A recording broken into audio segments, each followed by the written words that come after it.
6 নং word BNP আয়োজিত আজকের এই সদস্য সংগ্রহ এবং সদস্য নবায়ন অনুষ্ঠানের সম্মানিত সভাপতি, 6 নং ওয়ার্ড বিএনপির সম্মানিত সভাপতি জনাব মোস্তফা ভাই, উপস্থিত আজকের অনুষ্ঠানের প্রধান অতিথি, নারায়ণগঞ্জের গণমানুষের নেতা, নারায়ণগঞ্জ জেলা বিএনপির সাবেক সভাপতি, বিএনপি জাতীয় নির্বাহী কমিটির অন্যতম সদস্য ফতুল্লাহ ও সিদ্ধিরগঞ্জের মাটি মানুষের নেতা, সাবেক সংসদ সদস্য, শিক্ষাবিদ জনাব আলহাজ মোহাম্মদ গিয়াসউদ্দিন।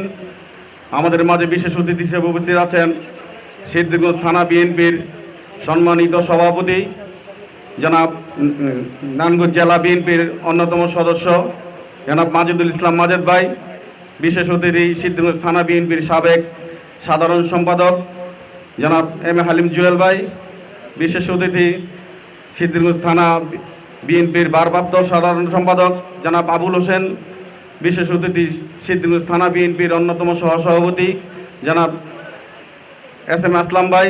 উপস্থিত সিদ্ধিরগঞ্জ থানা বিএনপির অন্যতম সহসভাপতি ডিএচ বাবুল ভাই। উপস্থিত সিদ্ধিরগঞ্জ থানার অন্যতম সহসভাপতি জনাব মাসুদুজ্জামান মন্টু ভাই। সাংগঠনিক সম্পাদক রাজপথের লড়াকু সৈনিক জনাব আকবর ভাই। সিদ্ধিরগঞ্জ থানা বিএনপির যুগ্ম সাধারণ সম্পাদক কামরুল ইসলাম শরীফ ভাই এবং নারায়ণগঞ্জ জেলা তরুণ দলের সভাপতি জনাব টিএচ বাবুল ভাই, টিএস তোফা ভাই সহ সিদ্ধিরগঞ্জ থানা এবং 6 নং ওয়ার্ড বিএনপির অঙ্গ সংগঠনের নেতৃবৃন্দ, আসসালামু আলাইকুম। আজকে আমি প্রথমেই দুঃখের একটা কথা বলতেছি। আমাদের গতকাল 8 নং ওয়ার্ডে সিদ্ধিরগঞ্জ থানা বিএনপির একটা অনুষ্ঠান করছে মামুন সাহেব, যেখানে সিদ্ধিরগঞ্জ থানা বিএনপির কোনো লোক নাই, যারা না রানিং বিএনপি, এই যে এই মঞ্চে যারা আছে তারা হলো রানিং বিএনপি। তাদের ছাড়া তারা ওই জায়গায় আমাদের না বলে অনুষ্ঠান করছে। আমরা সিদ্ধিরগঞ্জ থানা বিএনপির পক্ষ থেকে 8 নং ওয়ার্ড বিএনপির পক্ষ থেকে নিন্দা প্রকাশ করছে যে তারা অপরাজনীতি শুরু করেছে। আজকে এই সদস্য নবায়ন অনুষ্ঠানে আপনারা যারা সদস্য হবেন সবাই খেয়াল করতে হবে তারা যাতে লুটপাট করতে না, রাজনীতি করতে আসেন, তারা জনগণের সেবা করতে আসেন। আজকে আমাদের আলহাজ মোহাম্মদ গিয়াসউদ্দিন ভাই, আমরা যখন এই 2-3 বার জেলে ছিলাম উনি আমাদের খোঁজখবর রাখছেন এবং উনি আমাদের জেল থেকে ছাড়ানোর ব্যবস্থা করেছেন।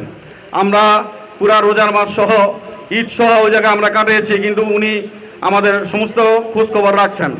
তাই আগামীতে আমাদের এই সুযোগ্য নেতা যাতে জাতীয় সংসদ সদস্য হতে পারে, আমরা আশা করি উনি নমিনেশন পাবেন এবং ওনার নমিনেশনের জন্য আমরা সবাই আল্লাহর কাছে দোয়া করব উনি যাতে নমিনেশন পান। সেই জন্য আপনারা এলাকার ভোটের জন্য সবাই মাঠে নেমে যান, যাতে আমরা ধানের শীষকে বিজয় করতে পারি। যেহেতু 17 বছর কোনো মানুষ ভোট দিতে পারে নাই, সেহেতু তরুণ ভোটার অনেক, তরুণ ভোটারদের বিশেষভাবে আহ্বান জানাচ্ছি, তোমরা যারা আজকে এই নবায়ন হবে তারা অবশ্যই এই ক্যাটাগরিকে নিয়ে মানবে, যারা লুটপাটের জন্য না, রাজনীতি করার জন্য আসবে।